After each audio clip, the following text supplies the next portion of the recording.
Bueno, pues vamos a comenzar. Muchas gracias por acompañarnos en este cuarto video de la serie de videos básicos sobre el uso del software de ponchado Envirs que les hemos preparado aquí en Balam. Habrán notado que también además en el título con mayúsculas va la palabra importantísimo y aunque ya íbamos encarrerados en el video pasado comenzando a trazar vectores para objetos sólidos, ahora hacemos una pausa porque esta vez no nos vamos a dedicar a trazar, pero nos vamos a dedicar a algo que es absolutamente importante, como decía el título, importantísimo. Justamente quise hacerlo en este momento porque antes de que nos pongamos a trazar y a trazar y a trazar, hay varias consideraciones que en realidad creo que no pertenecen a un curso básico, sería intermedio e inclusive avanzado, pero lo he querido meter en el básico porque si nosotros tomamos estas consideraciones desde que estamos comenzando a trazar, ya después, cuando vayamos agarrando experiencia y teniendo nuestros propios proyectos, va a ser muchísimo más fácil que ya las tengamos incorporadas a que comencemos a trazar, ya tengamos ciertos vicios y luego tengamos que desaprender esos vicios porque ya aprendimos que hay cositas que debieron habernos dicho al principio. Bueno, también notaron que el título de este video hace referencia a que nosotros necesitamos pensar que el ponchado es un proceso de manufactura. ¿Y por qué me refiero a un proceso de manufactura? Porque nosotros este diseño no lo estamos haciendo solamente pues, porque nos gusta para fondo de pantalla en nuestro escritorio, porque vamos a hacer un emoticón, porque nos tomamos una foto y la vamos a subir a Facebook. No, todo esto tiene un propósito de manufactura y de por manufactura quiero decir a una prenda, una gorra, una chamarra, un suéter, playera, como lo hemos dicho anteriormente, nosotros vamos a través del proceso de ponchado, perdón, de bordado, que es depositar hilo sobre un textil generalmente, vamos a dar una nueva apariencia al producto y con esto vamos a sumar valor.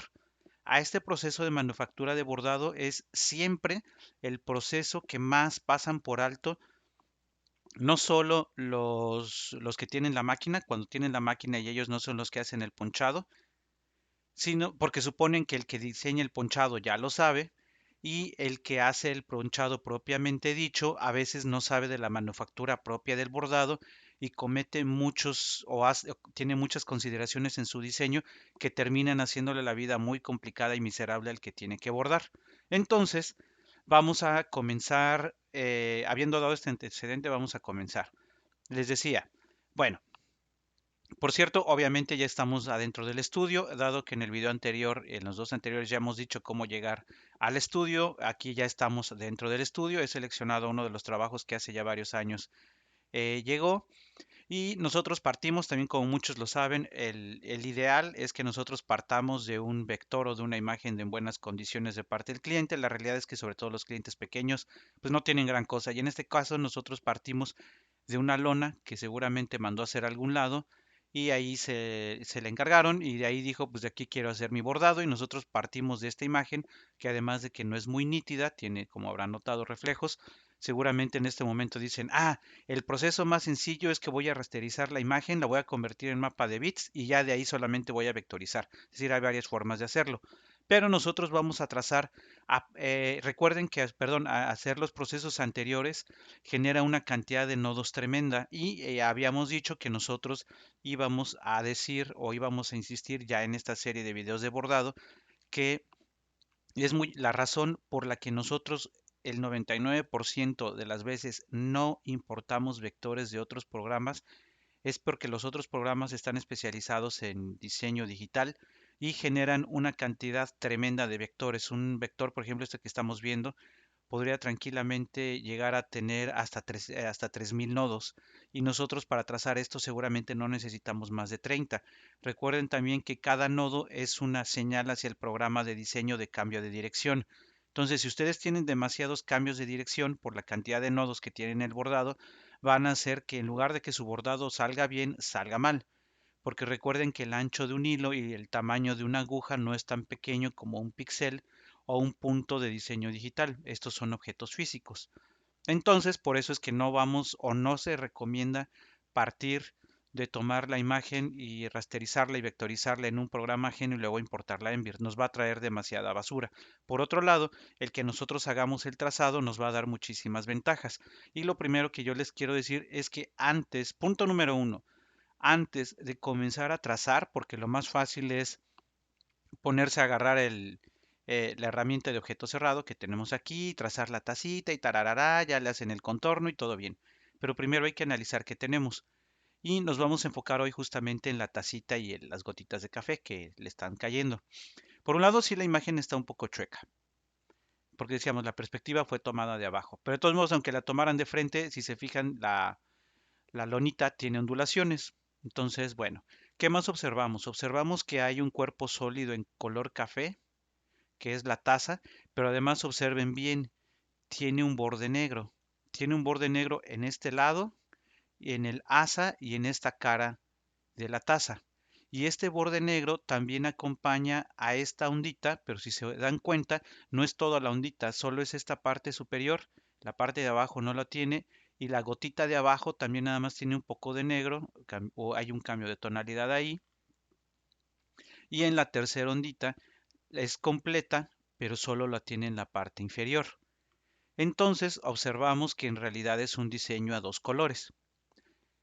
Entonces, y ustedes seguramente ya están dispuestos, pues está bien, voy a trazar a dos colores, pero aquí se nos van a unir varias dificultades. Le llamamos, voy a comenzar a decírselas y las vamos a ir retomando una a una. Primero, observen las ondas o las gotitas de café. Si ustedes observan, las onditas parecen terminar en filo, o esto bien podría ser un filo. Trazamos aquí, aquí, aquí. Esto parece ser un filo. Y al final también hay otro filo es este, el de la terminación, termina en bastante puntiagudo, que además se vuelve negro. Si ustedes observan, es café y luego se vuelve negro. La pregunta es, por un lado, ¿conviene hacer filos en Enviers? La respuesta es no. Cada vez que ustedes tengan un objeto muy afilado adentro de Enviers y lo quieran trazar con esos filos, como cuando hacen estrellas, rayos y cualquier objeto puntiagudo, eso nunca borda bien, porque recuerden que están trabajando con hilo y el hilo y la aguja tienen una limitante física de en qué ángulo van a entrar y cuánto hilo se puede depositar. Si ustedes se ponen tercos de hacer un filo, lo único que van a lograr es que se haga bolas el hilo, ya sea por debajo del textil o inclusive se rompa. Porque recuerden que cuando ustedes tienen mucho hilo, ahorita vamos a regresar a nuestra vista de densidad, la densidad se vuelve muy roja, lo vuelve un riesgo de ruptura. También, regresando a la imagen, dijimos, los filos no los vamos a hacer jamás, jamás, jamás tracen filos agudos en bordado, jamás. Número 2, decíamos que esto aparentemente tiene dos colores y uno más de los grandes, grandes errores que cometen todos cuando comienzan a bordar, insisto en que lo piensan como si fuera diseño digital, dicen, bueno, si tiene dos colores, yo voy a bordar a dos colores, pero lo que ustedes se tienen que preguntar es, ¿el detalle, el grosor del negro vale la pena como para que yo sature esa área del diseño? Porque ustedes van a trazar un objeto sólido en café, estamos de acuerdo. Y luego van a trazar un objeto que no les he enseñado cómo, para lograr un traslape entre el gris y el café. La zona en la que, en que se traslapen seguramente se va a volver naranja muy oscuro o posiblemente rojo, porque están pasando dos veces la aguja y además el detalle es finito, es muy, muy, muy, muy pequeño. No es ni siquiera el 5%, esta línea negra de aquí del contorno, no es ni el 5% del total del objeto sólido. Entonces, ¿para qué meter tiempo máquina en dos colores en un detalle que además ni siquiera se va a ver y nos va a poner en riesgo de ruptura de hilo o de saturación de bordado? ¿No vale más la pena conservar tanto la taza como las onditas de café en un solo color sólido, un solo color que se vea bonito? ¿No conviene más tener un objeto bien trazado, completo, vistoso, que se borde rápido en la máquina, que no se vaya a romper, en contra de querer replicar como si fuera una vil copia el diseño que estamos viendo? Y la respuesta es que la mejor práctica es tomar decisiones de manufactura. Si esto se manufactura mejor y pone en menor riesgo y además luce más, entonces nos vamos a quedar con que este es un bordado a solo un color. Hacerlo un bordado a dos colores lo único que va a hacer es hacernos la vida miserable. Ahora, este es el objeto del que partimos. Sin embargo, si nos vamos a normal, ustedes se van a dar cuenta que el trazo que yo hice, además de que no coincide, pero no coincide a propósito. ¿Por qué? Porque ya les había yo dicho que este es un objeto físico. También observen en particular que las onditas son muy irregulares. No es una curva trazada perfectamente con un programa de diseño. Ustedes observen cómo inclusive varias cositas, posiblemente fue también intención del diseñador, se ven más delgadas, podría ser que también sea un error. La curva o el círculo interior está irregular, el círculo exterior de esta misma ondita no solo se hace más delgado, sino también está irregular. Entonces, como está irregular y me suena bastante natural, pues porque es café, no tiene por qué ser geométricamente perfecto, pero cuando se hizo el trazado de vectores, observen, cuando lo sobreponemos, que esto está desplazado. ¿Por qué está desplazado? Recuerden que esto es hilo. Si ustedes lo ven de este tamaño, parece que está bien, pero si ustedes lo bordan en una playera, se van a dar cuenta que este borde de la tacita, cuando ya hay hilo, tiende a juntarse con este borde. Y este borde va a tender a ajustarse con este borde. Perdón, no ajustarse, a traslaparse, porque ustedes están viendo este espacio y ustedes van a decir, oye, pero ahí sí se nota el espacio. Claro que se nota el espacio, pero aquí va a haber hilo. Y como aquí va a haber hilo, lo que más conviene es exagerar a veces la separación o inclusive cambiar la trayectoria de la separación.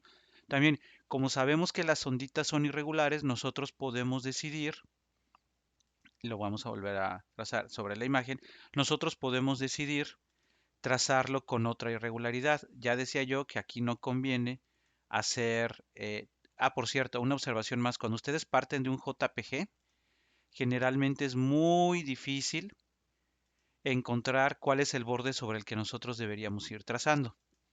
¿Por qué? Pues porque se comienza a ver el pixeleado y cuando se comienza a ver el pixeleado, nosotros tenemos problemas para definir cuál es el borde sobre el que estamos construyendo. Entonces, cuando ustedes comiencen a trazar, tomen una decisión de a cuáles vectores sí les van a hacer caso. Miren, por ejemplo, aquí este ya quedó como una recta. Entonces lo voy a modificar ligeramente para que dé la sensación de que sigue siendo una curva. Estamos llegando a la zona en la que el círculo es muy irregular y ustedes lo notan ya ahora porque observen cuál es el límite del vector y cómo abajo se nota que aquí, por ejemplo, falta color y aquí sobra. Pero en algún momento ustedes tienen que decidir y como yo ya dije que todo esto es un objeto y no dos colores, ahora estoy tomando el límite del color negro, trazando o tratando más o menos de empatar la curvatura de este círculo que quien lo trazó también lo trazó de manera irregular. Entonces nosotros no vamos a volver perfecto un círculo que ya estaba originalmente trazado irregular y no lo vamos a convertir por una razón muy sencilla, porque decíamos que se ve más natural el que nosotros tengamos eh, un objeto no geométrico a que seamos diseñadores geométricos, ¿verdad?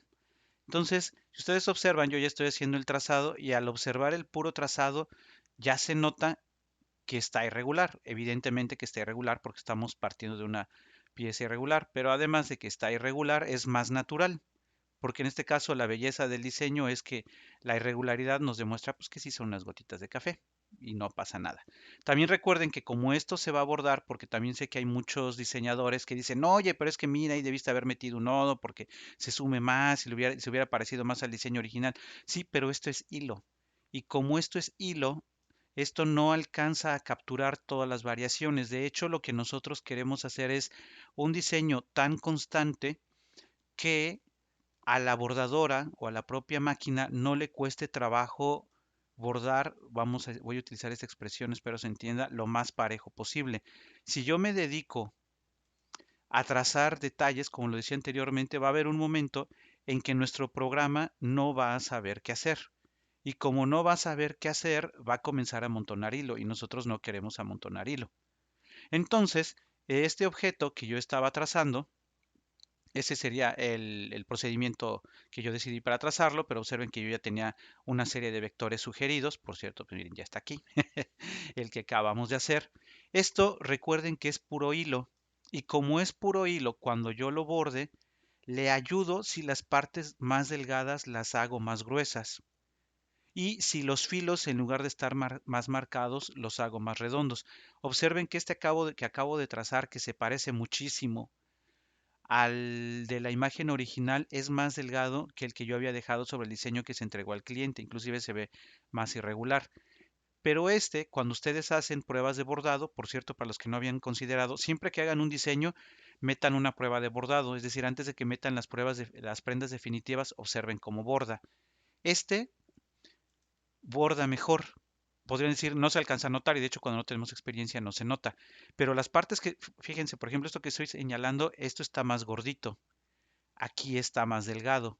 Este se tuvo que engordar más o engrosar más porque cuando se hizo la prueba de bordado observé que el cambio de dirección por el tipo de puntada que yo había elegido no bordaba bien. Entonces por eso fue que lo exageré.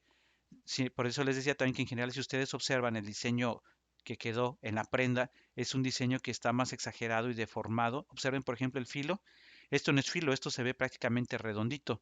Cuando yo lo tracé similar al diseño de la imagen, aquí sí se veía más afilado. Al bordarlo y por el tamaño que esto tenía, que creo que eran como 3 centímetros, esto no alcanzaba a bordar bien, entonces por eso lo exageramos. Y a eso es a lo que me refiero cuando yo les digo que tomen consideraciones de manufactura.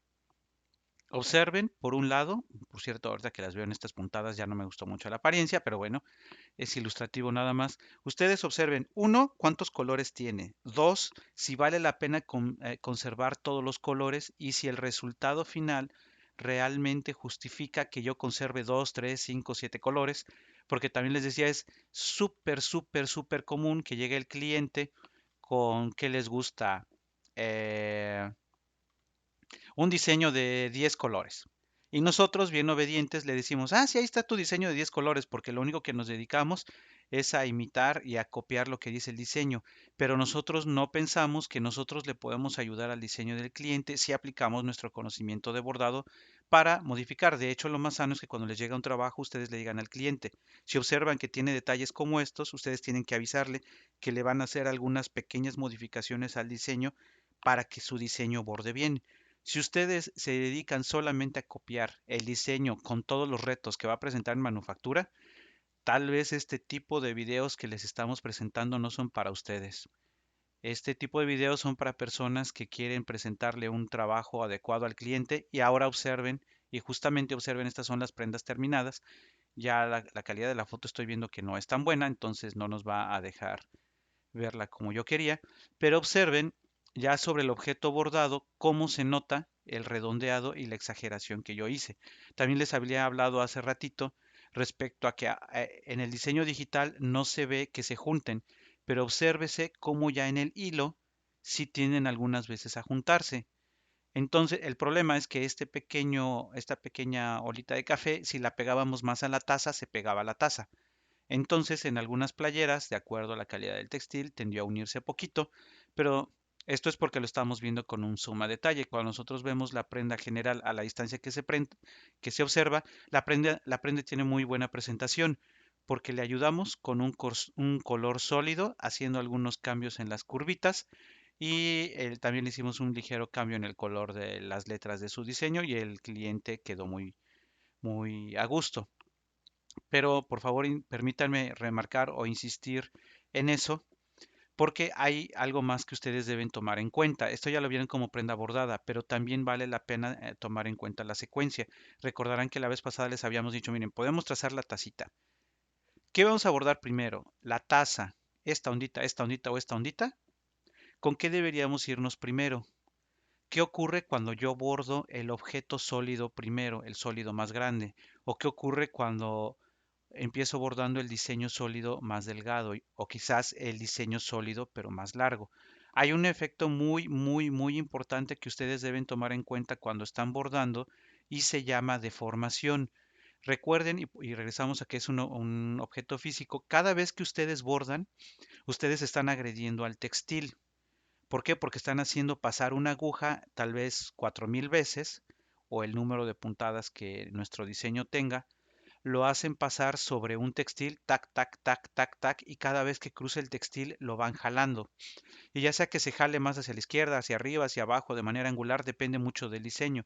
Entonces tengan en cuenta que nuestros diseños bordados siempre, siempre, siempre deforman a la prenda. ¿Cómo se puede evitar? Pues utilizando textiles muy estables. Por ejemplo, la mezclilla es muy estable para bordar, pero pues las playeras no son de mezclilla, ¿verdad? Generalmente son de polo piqué, que es justamente uno de los materiales peores para bordar, pero pues es el que más les gusta.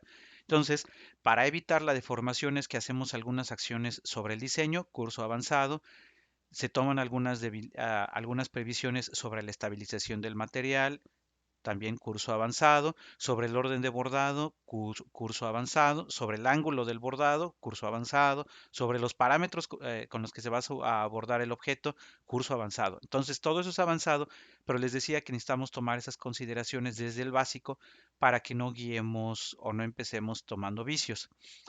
No les voy a dar la respuesta, pero me gustaría que pensaran, partiendo del hecho de que esto es todo en un color, ¿qué es lo que bordaríamos primero y por qué? Bordaría primero la tacita y en cuál de sus nodos termino la tacita.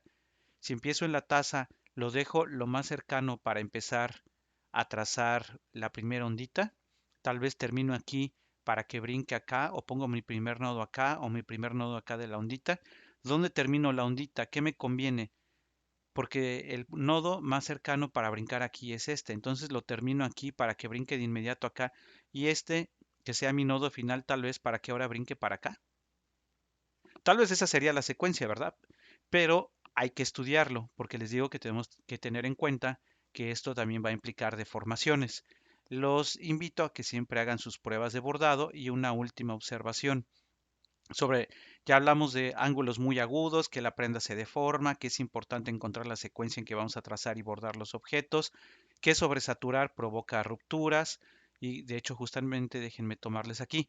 Observen que la manera en la que quedó el diseño final tiene la mayoría verde, tiene algunos puntitos amarillos normales porque es una curva. Todas las curvas tienden a presentar amarillos y algunos naranjas. Aquí observen que hay un solo puntito rojo, que es justamente el lugar en el que el asa se junta con el resto del cuerpo de la taza. Observen, sin embargo, que las onditas pues están bien, salvo una vez más en la parte final de la curva. Vean que aquí cuando se engrosó hay mucho verde. En el trazo parecido al dibujo, haber conservado el grosor lo hacía más amarillo. Engordarlo lo hace más verde, por supuesto, porque le estamos dando más espacio al hilo para que se pueda depositar. Bueno, eso es lo que tiene que ver con la densidad y les decía, esto nos regresa al punto de ruptura y no olvidemos, perdón, los rayos X, que recordarán son los cimientos y fíjense que justamente la parte más blanca de los rayos X coincide prácticamente con el área donde nosotros tenemos el rojo. La parte donde se unen los cimientos y en consecuencia el asa con la taza, ya podíamos predecir que iba a volverse un rojo. Bueno, pero está bien porque solo tenemos un puntito rojo y esto bordó cómodamente sin mayores riesgos. Pero el último punto al que quería yo llegar es que cuando ustedes cuando ustedes hagan textos, vamos a poner la palabra hola, jamás o intenten o hagan el mejor esfuerzo por jamás trazar letras menores de 2 centímetros. ¿Por qué? Observen que de acuerdo a esta regla de 20 a 30 centímetros, pues tenemos un centímetro. Si ustedes trazan letras de menos de un centímetro, lo único que van a lograr cuando nos vayamos a la vista de densidad, vean, tiene varios puntos rojos una vez más en las curvas. ¿Por qué? Porque imagínense que esto está bordando así, taca, taca, taca, taca, taca, taca, taca, taca, pero en el punto rojo brinca así, uno regresa al mismo punto casi, y así, y así, y así, y así. Mientras del lado derecho se va abriendo para trazar el arco, en el centro la aguja cae todas las veces. Por eso es que en algún momento esto puede que se reviente. Algo más que no puede simular la computadora, además de que si se fijan la apariencia no es nada agradable, se ve toda encimada porque las curvas están muy forzadas. Esto no lo puede simular la computadora, pero si ustedes lo vieran ya en una prueba de bordado, se van a dar cuenta que este huequito se va a tapar. Y se va a tapar, ¿por qué? Porque es muy chiquito, porque seguramente este huequito de la A no es de más de 1 milímetro. Y con el hilo que se va a depositar del lado derecho y el hilo que se va a depositar del lado izquierdo, va a terminar siendo un puntito que no se va a alcanzar ni a leer. Entonces, cuando ustedes aceptan trazar letras de menos de un centímetro, lo único que logran es meterse en problemas. Problemas de posible ruptura, de que la persona que lo va a meter a la máquina ni siquiera va a obtener un trabajo bien definido. Y les decía, además la apariencia final va a ser bastante mala. Entonces, con la experiencia, traten ustedes de buscar que sus clientes generen o sean receptivos a que ustedes puedan hacer algunos cambios. Y ustedes observan que ya con tan solo haber crecido el diseño, que les decían que tenía que ser más grande, miren, vamos a crecerlo a 20 centímetros y se van a dar cuenta, bueno, además de que pierde ahorita los hilos de bordado, que se los vuelva a correr. Miren, al haberlo crecido, nació una nueva zona. Ahora tiene que reforzar más aquí, pero se perdió todo el rojo que teníamos en la curva. Le ayudamos en la curva, pero al cierre de la patita, que es un rectángulo, tac, tac, tac, al cierre de la patita se generó una posibilidad de ruptura. ¿Qué tenemos, qué tenemos como ventaja? Que esto se ve mejor, esto tiene mejor apariencia, aunque el riesgo siempre va a estar latente. Bueno, eh, breve resumen de lo que revisamos hoy. Absolutamente indispensable considerar que el bordado es un proceso físico. Estamos hablando de máquinas, estamos hablando de hilo, estamos hablando de perforación de tela. Es importante considerar el tamaño de los detalles porque al bordado, mientras menos detalles tenga, menos le complicamos a la máquina y podemos obtener un bordado de mayor apariencia. Hay que cuidar la cantidad de colores, no nos dediquemos a replicar como fotocopiadoras. Tiene 7 colores, son 7 colores. Veamos si no podemos unificar colores para darle una mejor presentación o ahorrar tiempo máquina y evitar riesgos de ruptura. También observemos en qué secuencia vamos a hacer el trazado, porque la secuencia del bordado va a ayudar al tiempo máquina, también muy muy importante. Tamaños de letra, jamás borden letras de menos de 2 centímetros o hagan lo mejor posible, porque observen que además de que no quedan bien, generalmente tienen problemas de potencial ruptura de hilo. No hagan ángulos muy agudos, como fue nuestro ejemplo inicial, traten de redondearlos porque de todos modos las bordadoras son incapaces de trazar ángulos agudos u objetos filosos. Y también consideren que todo lo que nosotros hagamos sobre la prenda va a terminar deformando a la prenda misma. Teniendo todo lo anterior en cuenta, ya estamos listos para ahora sí continuar con nuestro curso básico en el siguiente video. Muchas gracias de parte de Balam.